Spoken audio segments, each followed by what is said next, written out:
the post-Civil War Reconstruction that never happened and its lessons for today. The Reconstruction plan for the South that was narrowly defeated by the veto of President Andrew Johnson, that is most associated with Congressman Thaddeus Stevens, then chairman of the House Appropriations Committee, was the only realistic solution to the post-Civil War Reconstruction of the South.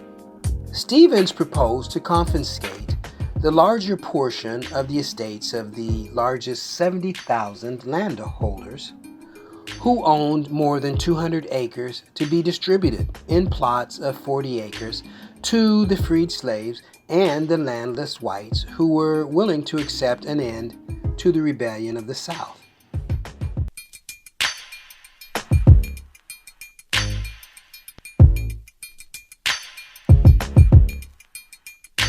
The reason that this was the only realistic plan is that it dealt with the issue of political and economic power.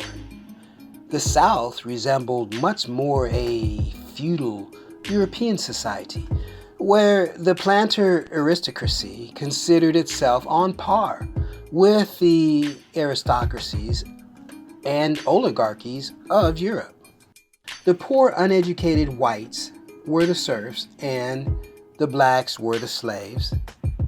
Economic advancement in a growing slavocracy for the poor whites could only come through becoming an overseer of slaves or finding a way to obtain slaves. The only way to deal with this situation was to utterly crush the Southern planter aristocracy.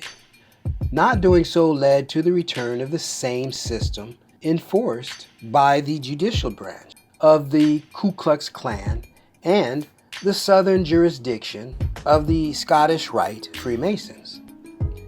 The planter aristocracy and the society they ruled were the principal actors in causing the Civil War. Thaddeus Stevens understood this. Not completely crushing them when it could be done defeated the whole purpose of the Civil War.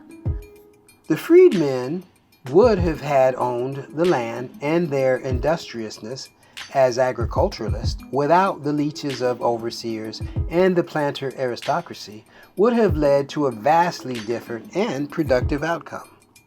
The natural process of economic development with rail and Reconstruction would have prevented everything that has since happened.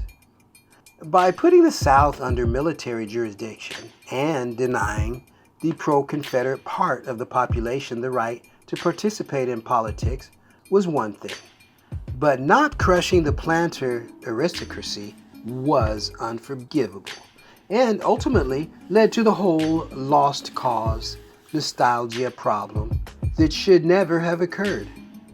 The principal institutional obstacle to this was President Andrew Johnson, who missed being removed from office in his impeachment trial by one vote. It is that one vote that prevented the Thaddeus Stevens plan from being implemented. We are in a similar situation today. Instead of the planter aristocracy, we have an international oligarchy out to do to all of us similar things that were done to Black America when the Southern planter aristocracy came back to power in 1877. Adopting Glass-Steagall measures and nationalizing the Federal Reserve today would confiscate the power of the financial oligarchy that is driving us to serfdom and a new form of slavery.